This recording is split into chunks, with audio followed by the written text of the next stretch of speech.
Hubo un momento, hace unos 2500 años en Grecia, en que algo hizo clic. Se produjo una revolución que lo cambió absolutamente todo.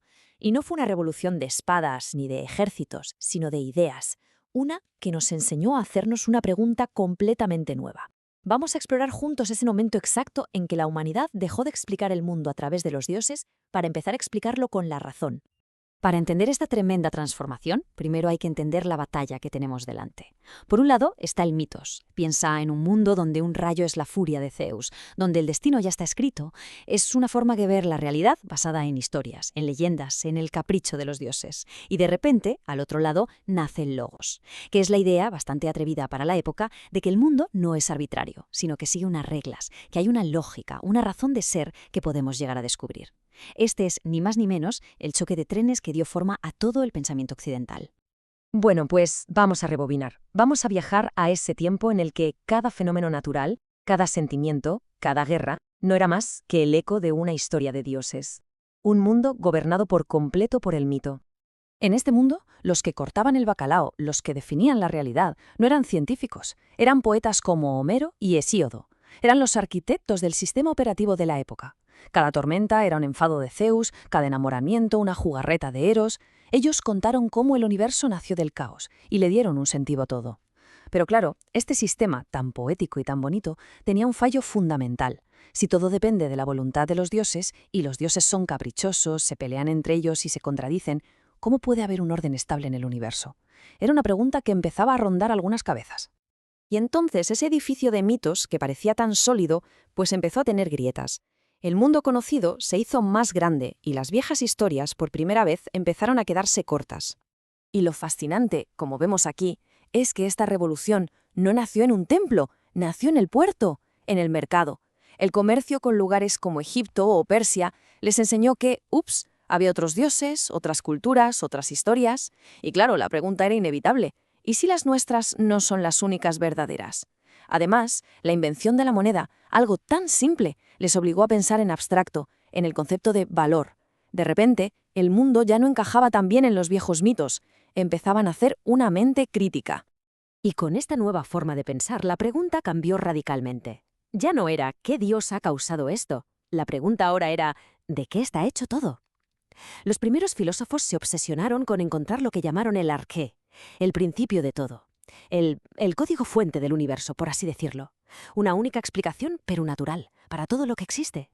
Y aquí tenemos a los primeros valientes, los primeros intentos de responder a esa pregunta. Tales de Mileto, un tipo práctico, mira a su alrededor y dice, a ver, ¿qué es esencial para la vida y está en todas partes? ¿El agua? Pues ya está, todo es agua. Anaximandro va un poco más allá y piensa, no, el origen tiene que ser algo todavía más básico, algo indefinido, ilimitado, y a eso lo llama apeiron. Luego llega Anaximenes y propone el aire, que al condensarse o enrarecerse puede crear todo lo demás. Ojo, hoy nos pueden parecer ideas simples, pero lo verdaderamente revolucionario no eran las respuestas, era, por primera vez, atreverse a hacer este tipo de pregunta. Claro, una vez que abres la caja de Pandora de la razón, pasa lo que tiene que pasar. La razón empieza a pelearse consigo misma. Y esto nos lleva a uno de los primeros y más alucinantes debates de la historia del pensamiento. La pregunta fundamental que se plantearon se podría resumir de una forma muy sencilla. ¿La realidad es como un río, algo que fluye y cambia sin parar, o es más bien como una roca, algo sólido, eterno, que nunca cambia? En la esquina del río tenemos al gran Heráclito. Con esta frase mítica, lo que nos dice es que el universo nunca está quieto. Todo fluye. La persona que está escuchando esto ahora no es la misma que empezó a escucharlo hace unos minutos. El río parece el mismo, sí, pero el agua es siempre nueva. Para él, la realidad no es, sino que está siendo. Es un verbo, no un sustantivo. Pero cuidado, no pensemos que Heráclito hablaba de un caos sin sentido. Para nada. Él creía que todo este cambio estaba gobernado por una ley racional, un logos. El orden surge de la tensión, de la lucha de contrarios. La noche da paso al día, la guerra a la paz, la vida a la muerte. El cambio tiene un ritmo, una armonía oculta. Y en la otra esquina, en la de la roca, llega Parménides. Y no viene con observaciones de la naturaleza, no. Viene con un arma mucho más poderosa, la lógica pura y dura. Y suelta esta frase que parece una obviedad, pero que va a poner todo patas arriba. A ver, sigamos su razonamiento porque es brutal. Él dice, El cambio implica que algo pase de ser a no ser o de no ser a ser. Pero un momento, dice él, lo que no es, no existe. De la nada no puede salir nada. Por lo tanto, la conclusión lógica es implacable. El cambio es imposible. La verdadera realidad tiene que ser una, eterna, inmóvil. ¿Y todo ese movimiento y cambio que vemos con nuestros ojos? Según Parménides, es una gran ilusión, un engaño de los sentidos. Y por primera vez, la razón se declara en guerra abierta contra lo que vemos. El argumento de Parménides dejó a la filosofía en estado de shock. Creó una crisis total. A ver, ¿qué hacemos? ¿Nos fiamos de la lógica pura que dice que nada cambia o de nuestros propios ojos que nos dicen lo contrario? La filosofía tuvo que buscar nuevas salidas y, en ese proceso, cambió su foco por completo. La primera reacción vino de los llamados pluralistas. Intentaron hacer de árbitros. Básicamente le dijeron a Parménides, vale, te compramos lo de que nada puede surgir de la nada. Tienes razón. Pero su solución fue muy ingeniosa.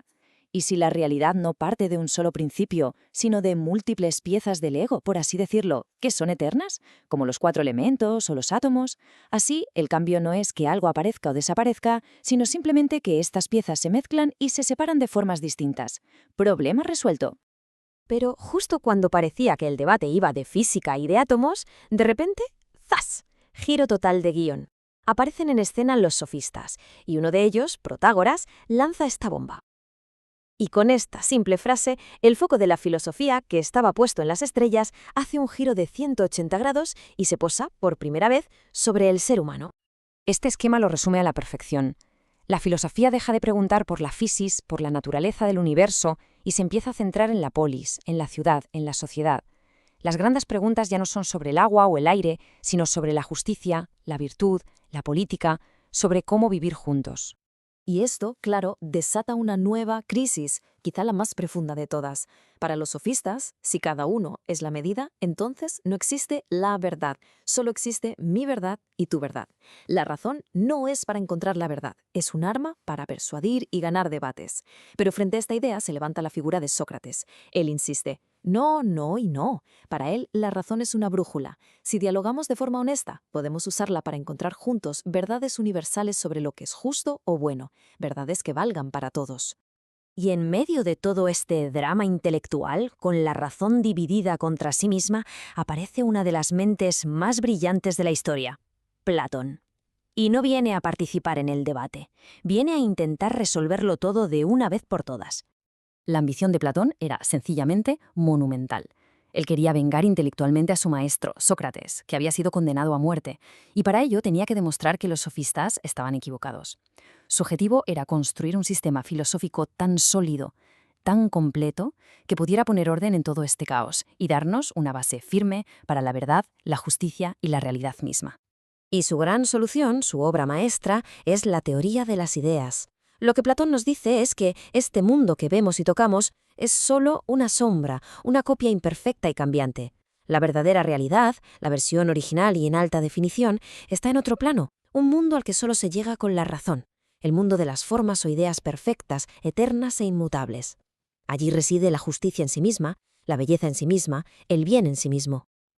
Y aquí está la genialidad de Platón. Su teoría es como una llave maestra que lo resuelve todo. ¿Heráclito tenía razón en que todo cambia? Sí, nuestro mundo físico, el de las sombras, no para de cambiar. ¿Parménides tenía razón en que lo real es eterno e inmutable? También, el mundo de las ideas es precisamente así. Y lo más importante, le da el golpe de gracia a los sofistas. La justicia no es una opinión, no es relativa, es una forma perfecta y objetiva que existe en el mundo de las ideas y que podemos llegar a conocer con nuestra razón. Consigue unificar y dar respuesta a toda la historia del pensamiento que hemos visto.